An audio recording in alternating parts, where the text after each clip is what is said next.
வணக்கம். உலகின் அழகான நாடு, வளமையான நாடு, ஐரோப்பிய நிலப்பரப்பின் வாய்ப்புகளுக்கு வாயில் திறக்கும் நாடு சுவிட்சர்லாந்து டாவோஸ் நகரில் வல்லமைமிக்க உலகின் தலைவர்கள் ஆண்டுதோறும் ஒன்று கூடும் வேர்ல்ட் எக்கனாமிக் ஃபோரம் அரங்கில் த ரைஸ் அமைப்பினுடைய 13வது உலக மாநாடு நடக்கிறது. 40 நாடுகளின் வெற்றி தமிழர்கள் வருகிறார்கள். அவர்களோடு இணைவோம், வாருங்கள், நாம் சந்திக்கலாம் டாவோஸ் நகரில். நன்றி, வணக்கம்.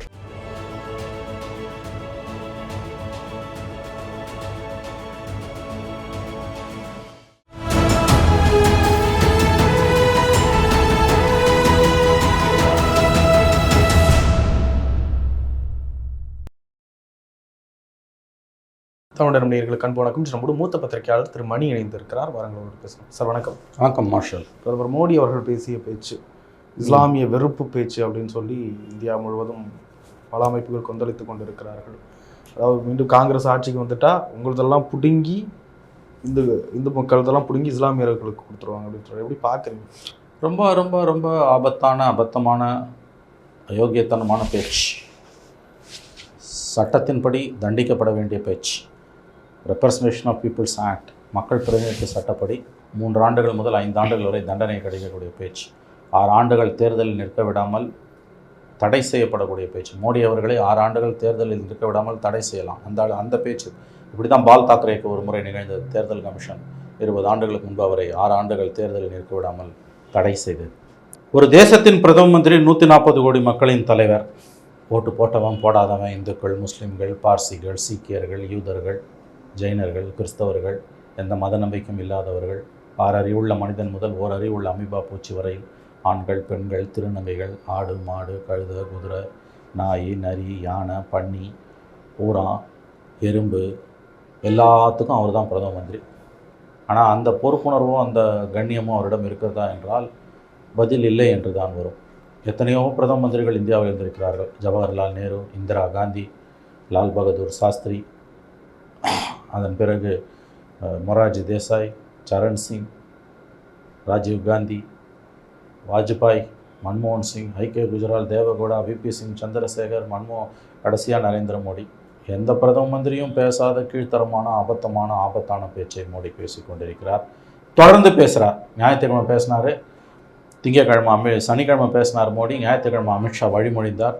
இப்போ மறுபடியும் அதையே இன்றைக்கி பேசியிருக்கார் மோடி. போகிற இடத்துலலாம் பேச ஆரம்பித்திருக்கிறார்.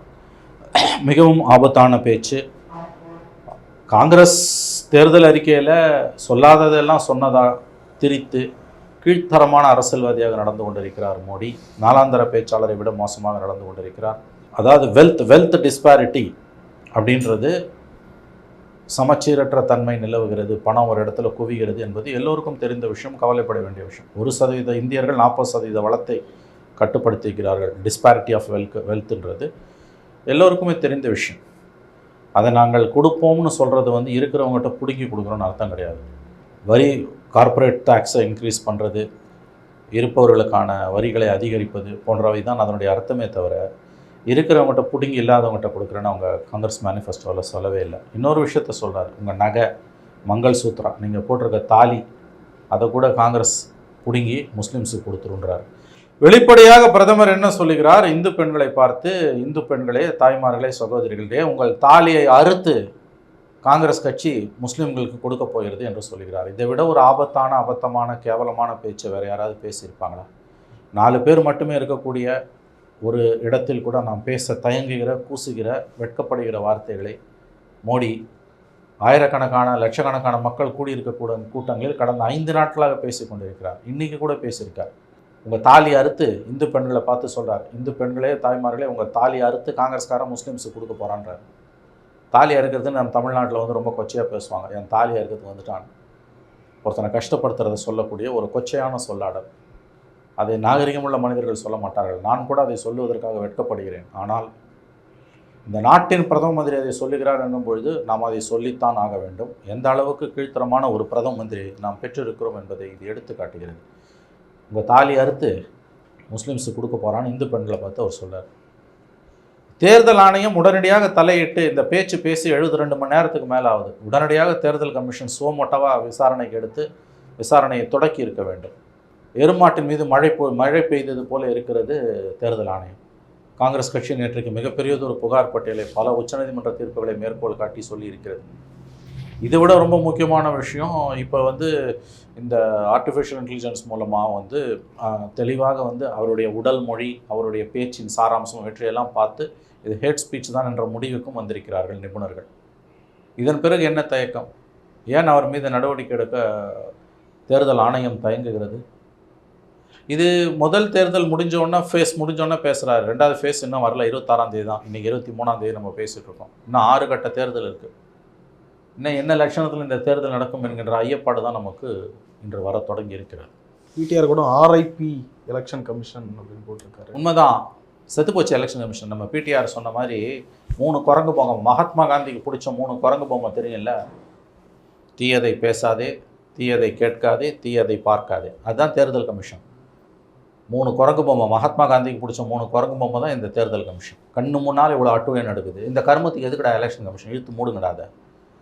சென்ட்ரல் கவர்மெண்ட்டே எலெக்ஷன் நடத்திட்டு போட்டோம். பிஜேபியோட ஒரு டிபார்ட்மெண்ட்டாக, one of the departments, home ministry, finance ministry, external affairs ministry இருக்குல்ல, அந்த மாதிரி ஏதாவது ஒரு டிபார்ட்மெண்ட் வச்சு தேர்தல் நடத்திட்டு போங்க. இந்த கர்மத்துக்கு எதுக்கு எலெக்ஷன்?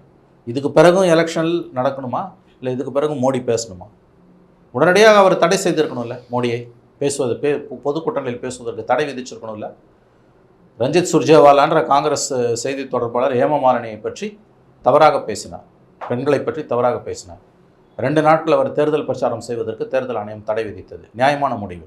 பெண்களை பற்றி யார் தவறாக பேசினாலும் இந்த நடவடிக்கை தான் எடுக்கணும். அது பிஜேபி பெண்களாக இருந்தால்.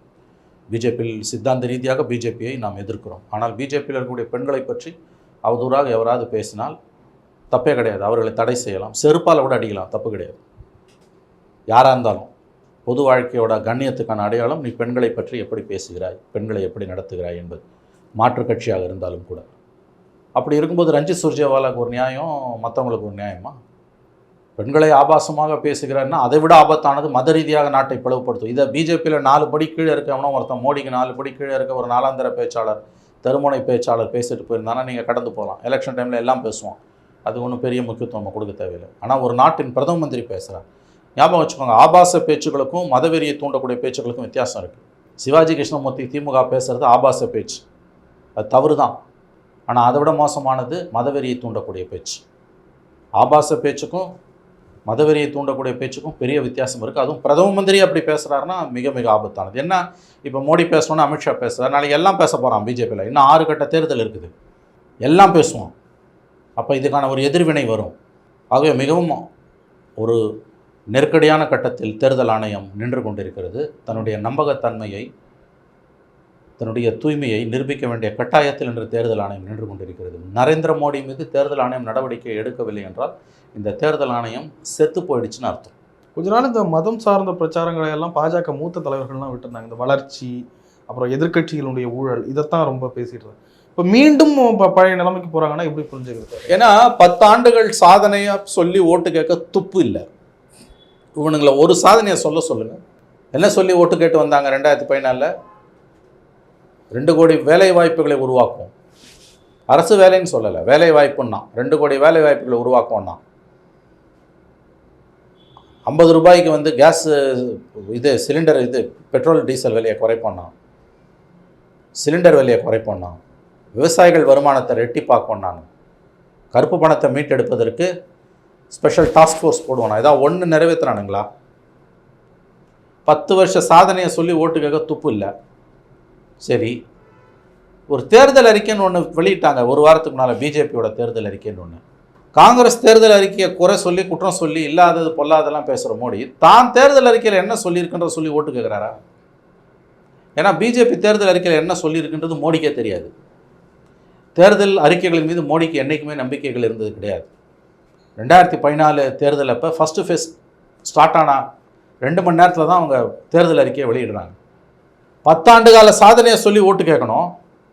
இல்லை, உன் தேர்தல் அறிக்கை 10 நாளைக்கு முன்னால் நீ வெளியிட்ட தேர்தல் அறிக்கையில் இருக்கிறத சொல்லி ஓட்டு கேட்கணும். அவன் தேர்தல் அறிக்கையில் காங்கிரஸ் அறிக்கையில் இல்லாத பொல்லாதெல்லாம் சொல்லி குறை சொல்கிறல்ல. உன் தேர்தல் அறிக்கையில் என்னெல்லாம் சொல்லியிருக்கு அதை சொல்லி நீ ஓட்டு கேட்க வேண்டியதானே? கேட்க முடியாது. கயவர்களின் கடைசி ஆயுதம் மதவெறி, அதை கையில் எடுத்துட்டானுங்க. என்ன லட்சணத்தில் தேர்தல் நடக்க போகுதுன்னு தெரியல அவங்க. இஸ்லாமியர்களை குறிவைப்பதால் என்ன கிடைக்கும்னு நினைக்கிறீங்க சார்? இதுதான் அவங்க பல வருஷமாக பண்ணிகிட்டு இருக்குது. நீங்கள் ஏன் குழந்தை மாதிரி கேள்வி கேட்குறீங்க? 30 வருஷமாக எதை வச்சான் வண்டி ஓடுது. குஜராத்தில் எப்படி ஜெயிச்சான் திரும்ப திரும்ப? ஓடுது. நல்ல பாயிண்ட், ஓடுது. இப்போ இதே மோடியோட இந்த வெறுப்பு பேச்சு அவர்களுக்கு வாக்குகளை அள்ளி கொடுக்காது என்று நீங்கள் சொல்ல முடியாது. தமிழ்நாட்டில் எலெக்ஷன் முடிஞ்சிச்சு, சவுத்தில் பிஜேபி தோக்கிறது உறுதி, கர்நாடகா, ஆந்திரா எல்லா இடத்துலையும் அடுத்த 2 வாரத்தை, அடுத்த 26 எலெக்ஷன், அதுக்கப்புறம் 7ஆம் எலெக்ஷன் நினைக்கிறேன். இங்கெல்லாம் இவங்களுக்கு இந்த பேச்சுக்களால் வாக்குகள் குறையலாம், ஆனால் வட இந்தியாவில் வாக்குகள் கூடலாம். அதனால தான் பேசுகிறாங்க. அப்போ வாக்குகளுக்காக எதை வேணால் செய்வீங்களா? இன்றைக்கி நிலைமை என்ன? சர்வதேச சமூகம் கிளர்ந்திட ஆரம்பித்திருக்கிறது. முக்கியமான பத்திரிகைகள், சர்வதேச ஊடகங்கள், New York times, Washington post, BBC, CNN எல்லாம் கண்டனம் தெரிவித்திருக்கின்றன.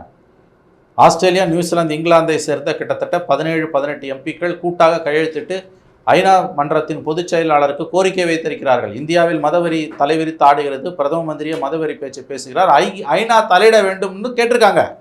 இது ரொம்ப வெட்கக்கேடான விஷயம் மோடி அரசுக்கு.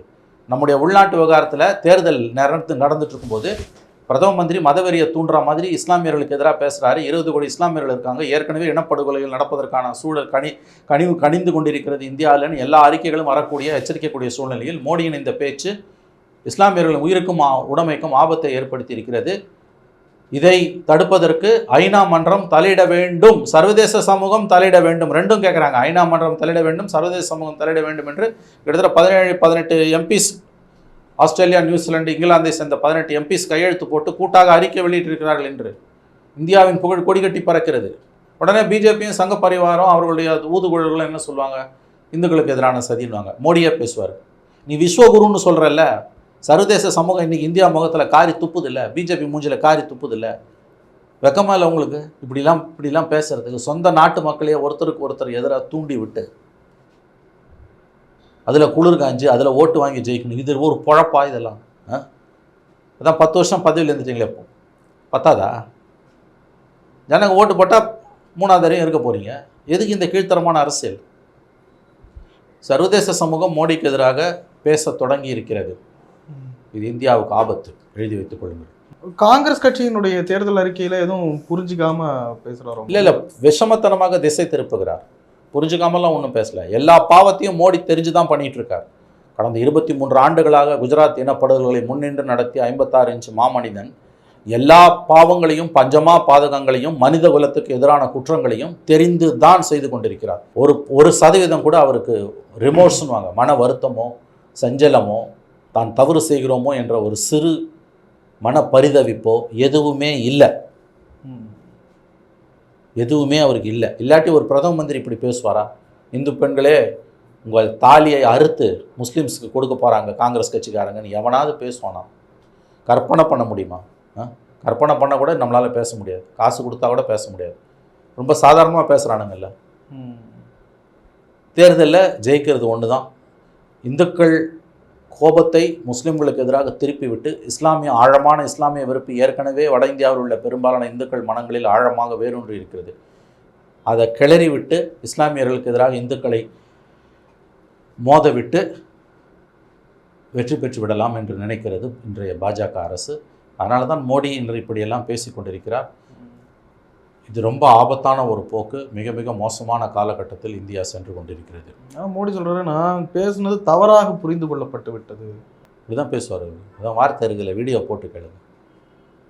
வாயை திறந்தா பொய்யிலேயே பிறந்து பொய்யிலே வளர்ந்தவர்கள் தான் அவர்கள். அதான் 1% அவங்களுக்கு உண்மை இருக்குது, மனசாட்சி இருக்கா, நேர்மை இருக்கா? பச்சை பொய்யில தானுங்க வாழ்ந்துன்னு இருக்கானுங்க. பொய்யால் மட்டுமே கட்டமைக்கப்பட்ட கட்சி இல்லையா அது? மனிதர்களோட கீழான உணர்வுகளை தூண்டி அதில் குளிர் காஞ்சி அப்படி தானே வாழ்ந்துட்டு இருக்காங்க. அதில் புதிய எல்லைகளை தொட்டு கொண்டிருக்கிறாங்க. மோடியோட பழைய ஸ்டாண்டர்ட்ஸ் படி பார்த்தாலே இது அதிகப்படியான பேச்சு. மோடியின் அளவுகோல்களின்படி பார்த்தாலே இது அதிகப்படியான பேச்சு. இந்த சாதனைகளை தானே முறியடித்து கின்னஸ் சாதனைகளை படைத்து கொண்டிருக்கிறார். மதவெறி பேச்சுக்கள், வெறுப்பு பேச்சுகள் மூலமாக மோடி. இந்த மாதிரி பேச்சுக்கள்லாம் அதுக்கு முன்னாடி பாஜகவோட 2ஆம் கட்ட தலைவர்கள் தான் பேசுவாங்க. இதுதான் இன்னைக்கு பிரதமரே பேசுகிறார். இப்போ நாளைக்கு எல்லாம் பேசுவான், குஞ்சு மூலம் கூட பேசுவான்ல. பள்ளங்கண்ட பக்கம் தானே தண்ணி ஓடும். தலைவன் எவ்வழியோ தொண்டன் அவ்வழி. கொஞ்சம் டீசெண்டாக இருக்கவனும் இன்றைக்கி மாறிடும். கொஞ்சம் டீசெண்டாக இருக்கவன் பிஜேபியில் கிடையாது இன்றைக்கி. அதெல்லாம் வாஜ்பாய் அத்வானி காலத்தோடு முடிஞ்சு போச்சு. அருண் ஜேட்லி செத்துட்டார், ஜஸ்வந்த் சிங் செத்து போயிட்டார், யஷ்வந்த் சின்ஹா ஓரமாக போயிட்டார் டிஎம்சிக்கு, சுஷ்மா ஸ்வராஜ் செத்து போட்டாங்க. பழைய தலைவர்கள், ஓரளவு கண்ணியம் காத்த தலைவர்கள் எல்லாம் ஒன்று செத்து போனார்கள், இல்லை ஓரம் கட்டப்பட்டார்கள்.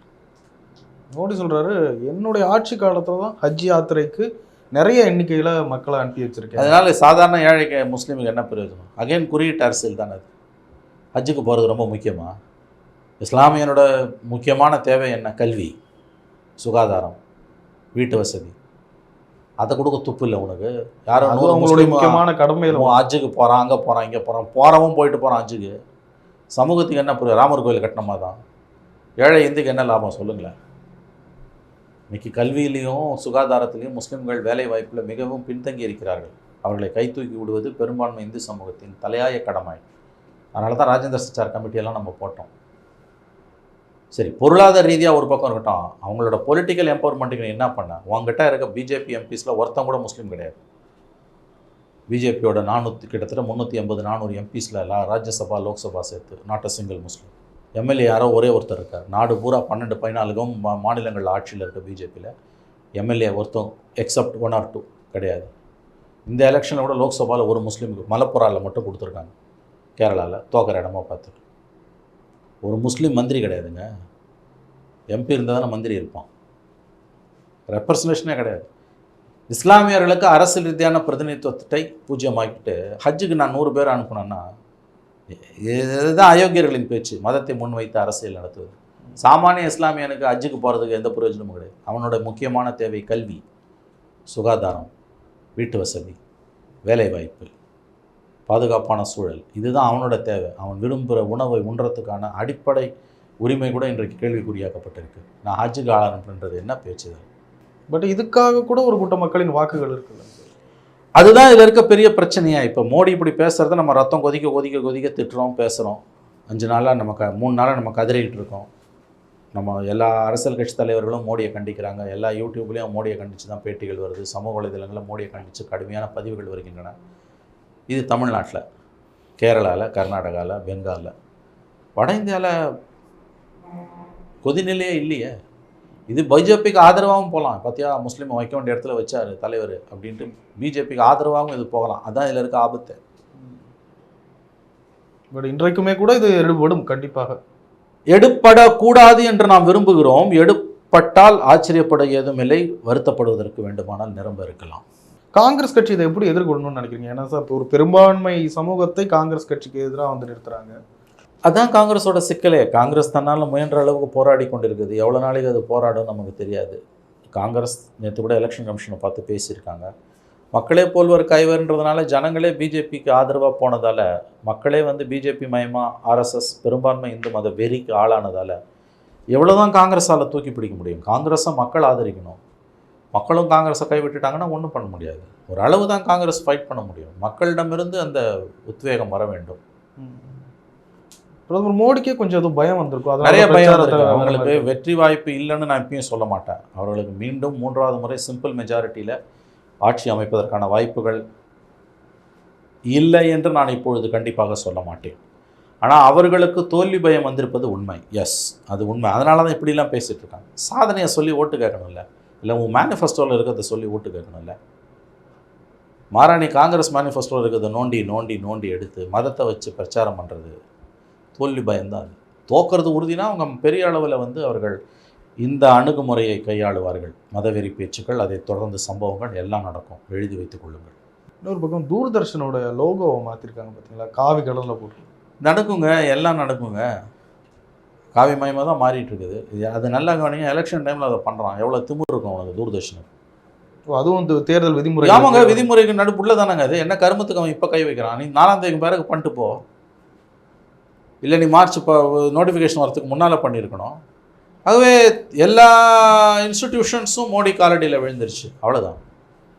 தேர்தல் நடத்திய விதிமுறை அமலில் இருக்கும்போது எப்படி இதெல்லாம் நீ செய்ய வந்து கான்ட்ரவர்ஷியல். அது காவி மயம்னா என்னன்றது தெரியும்ல, தெரியாத அளவுக்கு நீ முட்டாளா? இப்போ ஏன்டா செய்கிற எலெக்ஷன் டைமில்? அப்புறம் மாடல் கோட் ஆஃப் கான்டக்ட்ன்றது கர்மம் எதுக்கு இருக்குது? ஆகவே அவர்கள் அட்டூழியத்தின் மேல் அட்டூழியம் செய்து கொண்டிருக்கிறார்கள். அரசியலம் சாசனத்தை காலின் கீழ் போட்டு மிதித்து கொண்டிருக்கிறார்கள். மதவெறியை தூண்டிவிட்டு சிறுபான்மையின மக்களுக்கு எதிராக பெரும்பான்மை மக்களை திருப்பி விட்டு கொண்டிருக்கிறார்கள். சமூகத்தை இரு கூறாக பிளந்து கொண்டிருக்கிறார்கள்.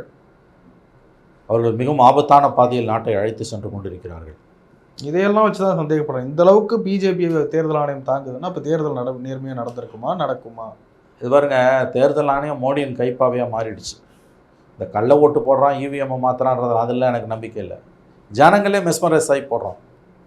பிரதான தலைவர்களை தூக்கி நீ அரவிந்த் கெஜ்ரிவாலை ஜெயிலில் வச்சு டெல்லி எலெக்ஷன் நடத்துகிற. ஏன் அந்த கைதை நீ 4ஆம் தேதிக்கு பிறகு பண்ணு? இந்த குடியை மூழ்கிட போகுது. ஆகவே எதிர்க்கட்சிகளை முடக்கி விட்டு தேர்தலை சந்திக்க பார்க்கிறது பிஜேபி. அவர்கள் உத்தமர்களாக வேஷம் கட்டி கொண்டிருக்கிறார்கள். இயற்கை என்று ஒன்று இருக்கிறது. நாம் அதை நம்புவதை தவிர நமக்கு வேறு வழி இல்லை என்று தான் நான் கருதுகிறேன். நிறைய விஷயங்களை பேசுவீங்க. நன்றி. Let's build our bright future with the scenic wonders of Switzerland.